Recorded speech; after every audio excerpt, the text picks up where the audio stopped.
요즘 당뇨에 대한 이야기를 하면 가볍게 넘길 수 없는 이유가 있습니다.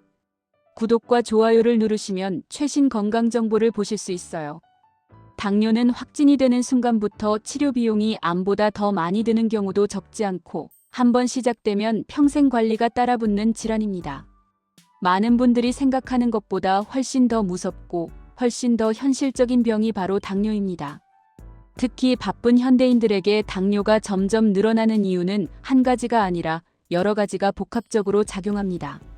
하지만 그 중에서도 가장 큰 비중을 차지하는 원인은 바로 식습관의 변화입니다. 현대인의 식단에서 가장 눈에 띄게 늘어난 것이 바로 탄수화물입니다. 밥, 빵, 면, 과자 같은 탄수화물은 몸속에서 분해되면서 포도당이 되고 이 포도당이 혈액 안으로 들어가면 혈당이 됩니다. 문제는 이 혈당이 한꺼번에 많이 올라가는 상황이 반복된다는 점입니다. 혈당이 일시적으로 올라가는 것 자체가 항상 문제가 되는 것은 아닙니다. 진짜 문제는 이 혈당을 처리하기 위해 분비되는 호르몬, 바로 인슐린입니다. 인슐린을 효소로 알고 계신 분들도 많은데 인슐린은 효소가 아니라 호르몬입니다. 이 호르몬이 제대로 작동해서 혈당을 조절해줘야 정상인데 이 과정이 원활하지 않게 되면 바로 당뇨라고 부르게 됩니다. 결국 식습관, 그 중에서도 탄수화물을 과도하게 섭취하는 습관이 당뇨의 가장 큰 원인이 되는 것입니다. 나는 그렇게 많이 먹지도 않는데요? 라고 생각하시는 분들도 많습니다. 밥도 한 공기 정도, 반찬도 과하지 않게 먹는다고 느끼실 수 있습니다.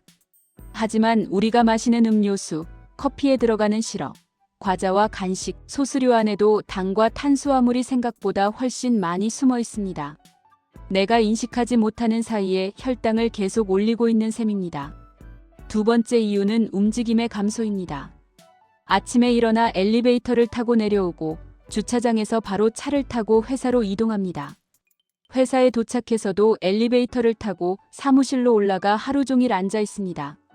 점심시간에 잠깐 움직이는 것을 제외하면 다시 앉아서 일하고 퇴근 후에도 차를 타고 집으로 와서 소파에 앉아 하루를 마무리합니다. 이렇게 하루를 돌아보면 실제로 몸을 쓰는 시간이 거의 없습니다. 혈당은 들어온 만큼 소비가 되어야 정상인데 들어오는 양은 많아지고 소비되는 양은 줄어들다 보니 혈당이 항상 높은 상태로 유지되기 쉬운 환경이 만들어지는 것입니다.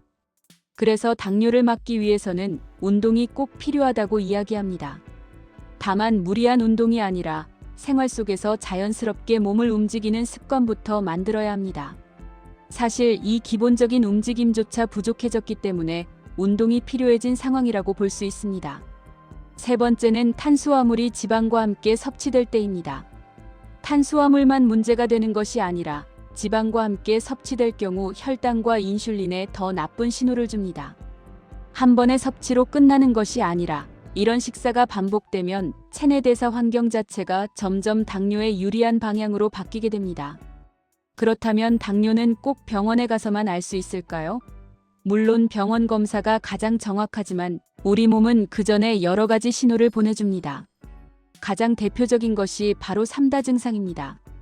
갑자기 배가 자주 고프고 먹는 양이 늘어나는 다식, 평소보다 물을 많이 마시게 되는 다음, 그리고 소변을 자주 보게 되는 당뇨입니다. 이 세 가지가 동시에 나타난다면 당뇨를 의심해 봐야 합니다. 또 하나 눈으로 확인할 수 있는 신호가 있습니다. 소변을 봤을 때 거품이 유난히 많이 생기고 그 거품이 30초에서 1분 이상 사라지지 않는다면 주의가 필요합니다. 반대로 금방 사라진다면 크게 걱정하지 않아도 됩니다. 체중 변화도 중요한 신호입니다. 특별히 식사량이 늘지 않았는데 체중이 점점 늘어나거나 반대로 3개월 사이에 35kg 이상 급격하게 빠진다면 역시 당뇨를 의심해야 합니다. 에너지가 제대로 사용되지 않으면 당이 지방으로 쌓여 비만으로 이어질 수 있고 반대로 에너지를 쓰기 위해 근육을 소모하면서 체중이 급격히 줄어드는 경우도 있습니다. 특히 갑작스러운 체중 감소는 당뇨가 상당히 진행된 상태일 수 있으므로 반드시 확인이 필요합니다. 혈당이 계속 높아지면 피가 끈적끈적해집니다. 이렇게 되면 혈액순환이 잘 되지 않게 되고 몸은 이를 해결하기 위해 더 많은 물을 마시게 만듭니다. 이 과정이 계속 반복되면서 당뇨의 가장 무서운 문제, 바로 합병증이 시작됩니다. 당뇨 자체보다 더 무서운 것이 바로 합병증입니다. 그 이유는 단 하나, 혈액순환 장애입니다. 가장 먼저 영향을 받기 쉬운 곳이 눈입니다. 눈에는 아주 가느다란 모세혈관이 많기 때문에 혈액순환이 나빠지면 망막병증이 생기고 심한 경우 시력 저하나 실명까지 이어질 수 있습니다. 상처가 잘 낫지 않는 것도 대표적인 증상입니다.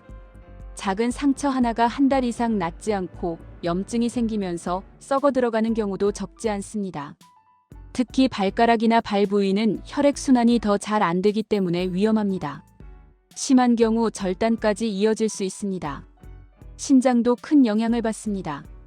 신장은 우리 피를 걸러주는 필터 역할을 하는데 당이 많은 피가 계속 지나가면 이 기능이 점점 망가지게 됩니다. 이렇게 신장 기능이 떨어지는 상태를 신부전이라고 하며 결국에는 투석을 해야 하는 상황까지 갈 수 있습니다. 당뇨가 10년 이상 지속되면 많은 경우 신장 기능 저하가 나타납니다. 간과 심혈관 역시 예외가 아닙니다. 혈액이 제대로 흐르지 않으면 간 기능도 떨어지고 심혈관 질환 위험도 크게 높아집니다. 결국 당뇨는 몸 전체에 영향을 미치는 질환이라고 봐야 합니다. 당뇨가 있는 분들 중에는 혈당 수치는 열심히 관리하지만 혈액순환 관리에는 소홀한 경우가 많습니다. 그래서 약을 꾸준히 먹어도 합병증을 피하지 못하는 경우가 생깁니다. 당뇨는 약만으로 해결되는 병이 아닙니다. 결론적으로 당뇨는 예방이 가장 중요합니다. 약을 10년, 20년 먹는다고 해서 당뇨가 완전히 없어지는 것은 아니기 때문입니다. 가장 중요한 것은 식이요법이고 그 다음이 운동요법, 그리고 생활습관입니다. 식이요법이 기본이 되고 그 위에 운동이 더해져야 효과가 나타납니다. 운동도 타이밍과 방법이 중요하니 무작정하는 것은 오히려 위험할 수 있습니다. 생활 속에서 더 많이 움직이고 물을 충분히 마시고 사람들과 소통하는 것 역시 당뇨 예방에 큰 도움이 됩니다. 당뇨는 나이 많은 분들만의 병이 아닙니다. 연령대는 점점 낮아지고 있고 젊은 분들 역시 안심할 수 없습니다. 오늘 내용이 여러분의 건강관리에 작은 경고와 도움이 되길 바랍니다. 다음에는 더 유익한 건강 이야기로 다시 찾아뵙겠습니다. 감사합니다.